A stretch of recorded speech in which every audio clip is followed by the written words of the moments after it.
Alrighty. Spawning in the bottom left-hand corner of Daybreak.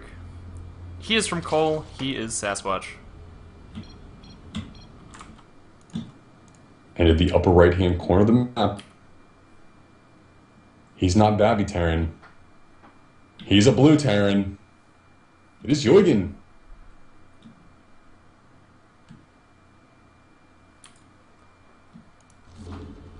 Alright. So, looks like a wall off. I wouldn't even be surprised to see a CC first here. Yoigen definitely plays pretty economically. Daybreak, yeah, it's a two-player map, but distance between the bases is quite large. So there's certainly the potential for that. We have seen plenty of games from both these players throughout the duration of this Raptr Heart of the Swarm tournament. And we'll just give one big shout out to Raptr.com, the community of online gamers that rewards you for playing the video games that you love. We have prizes tonight brought to us by Logitech and Astro Gaming.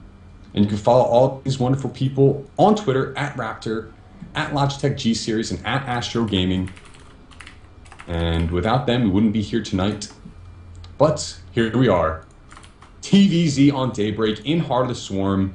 Panda, it's about time we see some new units enter into the fray. it is. I don't know. Hellbats, Vipers, Swarm hosts. I want it all, but alright. It is going to be that Command Center first that you were talking about. Yes, indeed. Cool. I would love to see some Hellions out of this. I think it's very, very strong. Unfortunately, the armory nerf to the Battle Hellions did... You don't get to see them all that often anymore in like really early timings, and this SCV needs to be ridiculously careful because the repair was I think it was intending to at one point, but it just wasn't in time. That's a cold-blooded killer drone. If he gets the extractor, no. Wow, this is actually pretty risky. I'm surprised Yoigen didn't pull an SCV. There he goes. Pew. All right, so one drone for one SCV. Early blood, though. Yes. Advantage goes to Sasquatch, though, because he did delay his opponent's CC for a little bit. And that'll just end up supply blocking you, and that's no fun, man. He's also in the know. Yoigen is just getting his scout across the map now. He will be aware of what Sasquatch has chosen to do in just a moment, though, so that should even out. Gas was taken here for Yoigen relatively quickly. So it's not going to be any type of gasless follow-up with marine pressures. It's likely we may see him move into some type of the Hellion play that you just mentioned. Kind of, whoa, and that was so cool. The barracks and the command center finished up at the same time. Yeah. Synchronized morphing Power Ranger stuff. Man, if the Power Rangers were in SE2, what race would they play? Zordon. They would play Zordon race. No, they would play Terran. They would play Terran? They would play Terran. You Power Rangers would never be yeah, that's true. Space bugs from space that terrorize humans. Yeah, that'd just be like a really awkward transition.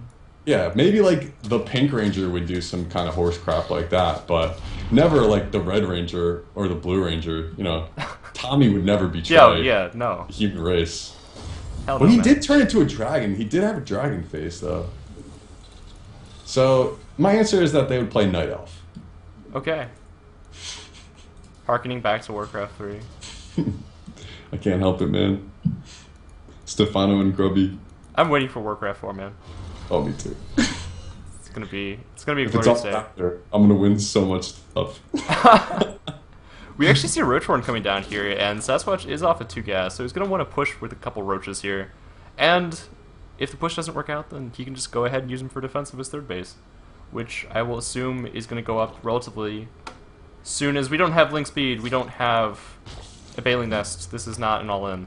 A couple links actually forcing a Marine to come out of the bunker. And this is actually a key scout by Sasquatch. Not only does he see the factory reactor, he only knows that there's one Marine there. 9 roaches on the way, wow. This is a fair amount of pressure here. And like you said, it's not an all-in. Not by any means. Wow, 11 roaches. He just doesn't have a whole lot of supply. And he's going for this reactored Hellion opening. The Banshees won't quite be finished by the time these roaches finish their trek across the map, so he's going to need to pull some fancy shenanigans to hold this.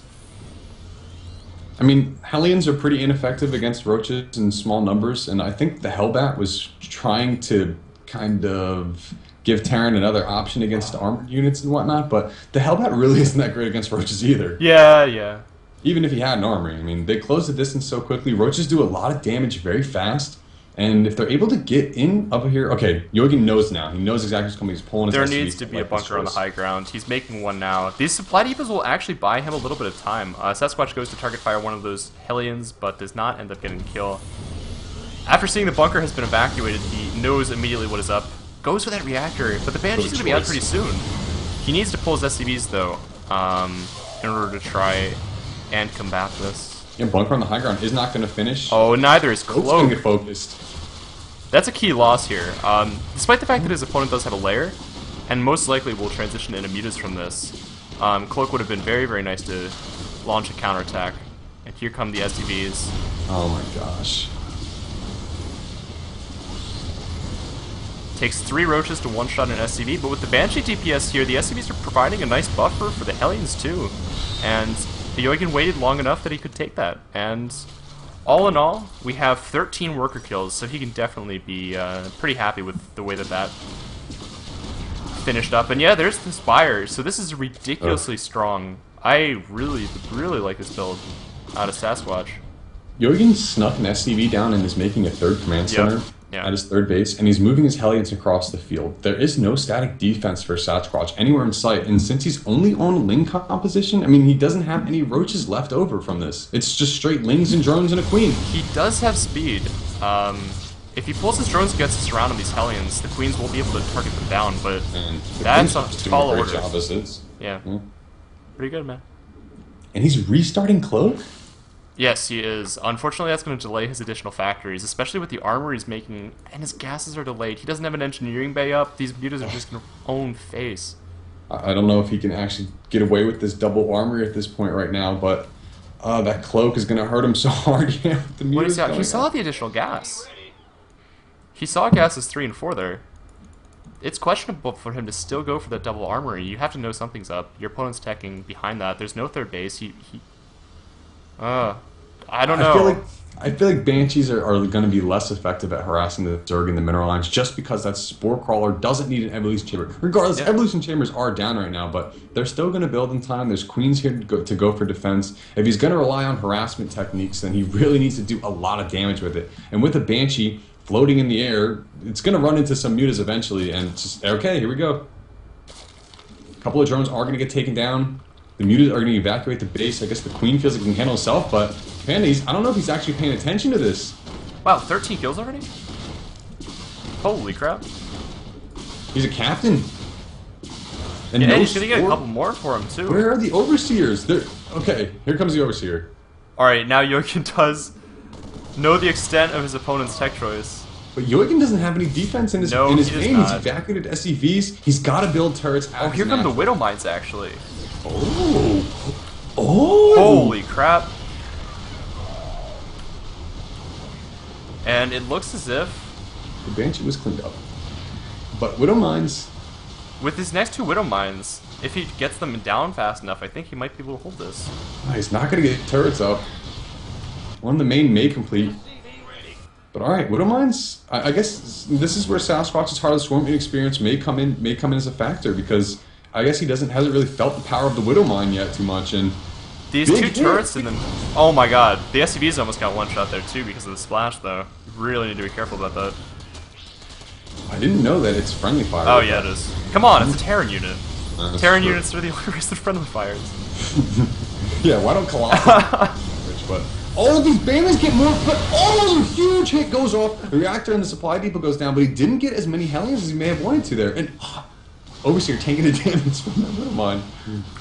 So all in all, 35 workers killed with a Mutalisk to only 13 of those Banshees. And a lot of more SCVs are falling. I don't think Yoigen has what it takes to hold this pressure, especially with 20 more Lings on the way. This is kind of weird, Panda, because Sasquatch doesn't actually have a third base, and GG in quotes. I mean, Yoigen had... just put the two together. You see no third base, you see double gas after a roach play. It's not like he's going for some like weird ass infestor timing off a 2-pin.